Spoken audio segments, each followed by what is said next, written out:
Salut les grognards, bienvenue sur la chaîne. Allez, on attaque la deuxième vidéo consacrée à cette collection de figurines Starlux. Et là, alors, il a fallu que je recherche. Alors, à la première fois, on se dit, c'est quoi? Alors, pas un cuirassier, parce qu'il n'a pas le casque. Pas un carabinier, parce que c'est le même type de casque, mais c'est pas ça. Eh bien, c'est le colonel, je vais noter ça vite fait, de l'Aune, des sapeurs-pompiers de Paris.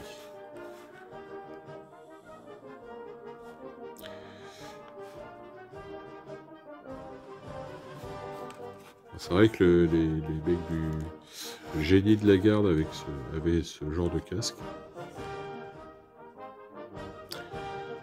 Et là, on voit donc avec une cuirasse un pompier.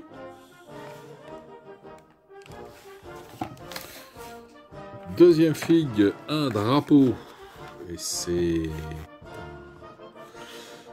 un officier de la garde de Paris. Dans la garde de Paris, il y a eu 2 régiments. Alors moi, la première fois, quand je l'ai vu comme ça, j'ai dit, tiens, c'est un Suisse. Mais non. Garde de Paris. C'est vrai que l'uniforme était... il y avait 2 uniformes et les 2 régiments, ils n'avaient pas le même uniforme. Là, c'était rouge et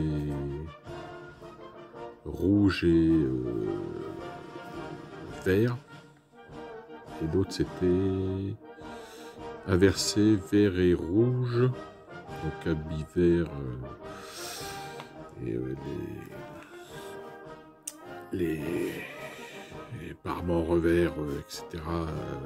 Rouge. Et il y en a un, c'était donc habit rouge et parements revers vert. Mais là, on voit pas très bien la couleur. Et c'est des 2 régiments qui ont combattu notamment en Espagne. Donc là, drapeau. Alors étonnant drapeau, puisque c'est plutôt un drapeau de cavalerie, ça. Cette forme-là. C'est plutôt un fanion de cavalerie, un mec de cavalerie, cette forme. Alors ensuite, chose très importante dans l'armée napoléenne, la lavandière. Qui accompagnait l'armée dans toutes ses campagnes.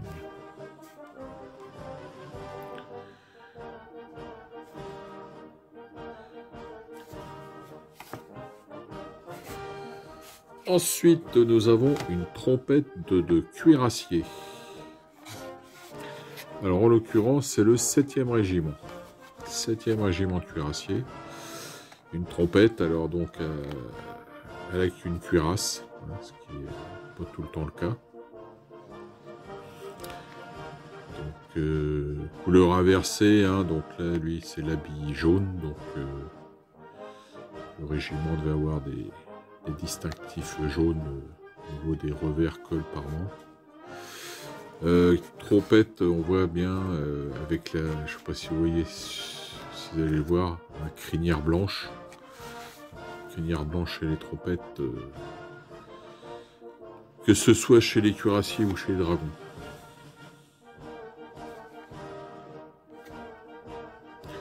Alors, les trompettes, ouais, chez les cuirassiers, il n'y avait pas systématiquement les cuirasses.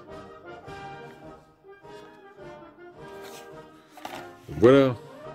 Ensuite, nous avons un artilleur. J'avais déjà présenté un dans la vidéo précédente.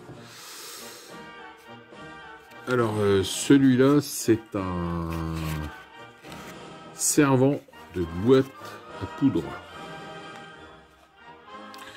C'est vrai que j'étais un peu...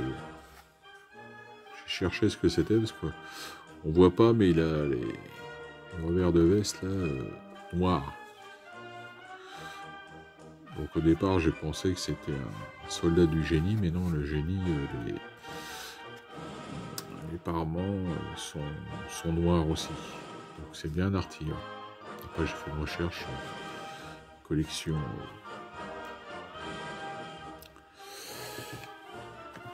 de la collection Starlux. Et donc, ouais, c'est donné comme un artilleur.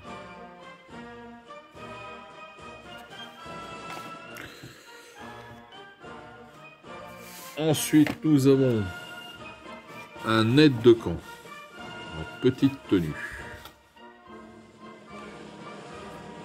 C'est vrai que c'est bien les habits bleus, les parements collés bleu clair. Donc, officier, hein, les aides de camp. Alors, c'était pas des planqués, hein, les aides de camp. Il fallait qu'ils jouent de l'épée. Hein. Je pense notamment à ceux du maréchal Masséna pendant la bataille de Wagram, où ces aides de camp ont dû plusieurs fois dégager les carrosses du maréchal Masséna, qui ne pouvait pas monter à cheval, donc commander toute la bataille dans la carrosse. Et son carrosse, évidemment, les Autrichiens avaient vu le carrosse, et ils ont plusieurs fois approché très près du carrosse, et il a fallu que les aides de camp du maréchal sortent leur épée pour le dégager. Leur sabre. L'épée, c'est sabre. Alors, ensuite, nous avons un adjoint à l'état-major. Donc, en manteau.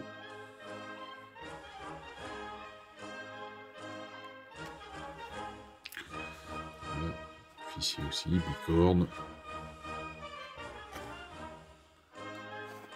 Belle fille.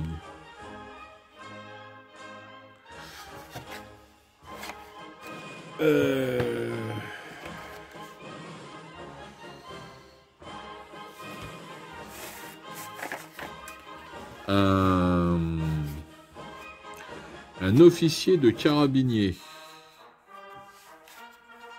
Donc en tenue de ville.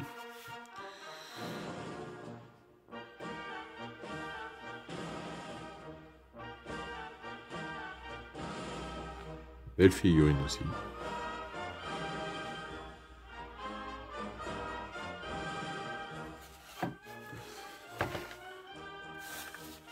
Ensuite, le général Doménil en petit uniforme.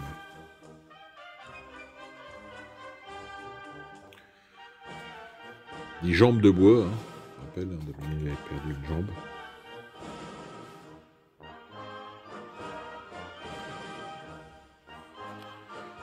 C'est ça qui méritait au moins d'être représenté dans cette collection.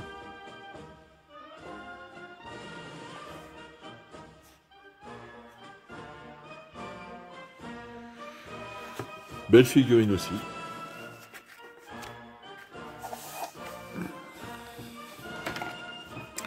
Alors ça, c'est une figurine donnée comme étant le capitaine Coignet. Donc en uniforme, donc en officier des grenadiers à pied de la garde. Alors Coignet, hein, si vous avez l'occasion de lire ses carnets, c'est une plongée dans le témoignage de toute l'aventure de la Grande Armée. Coignet, il a été de toutes les campagnes, hein, de l'Italie jusqu'à Waterloo.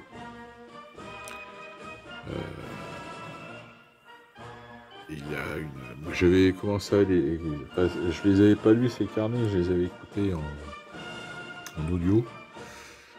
Et en fait, il était donc natif de Lyon. Et il travaillait enfant, il avait travaillé enfant ado, il avait travaillé chez un éleveur de chevaux qui fournissait des chevaux à l'armée. Évidemment, c'était pas encore la Grande Armée. Et dès qu'il a pu, il s'est engagé donc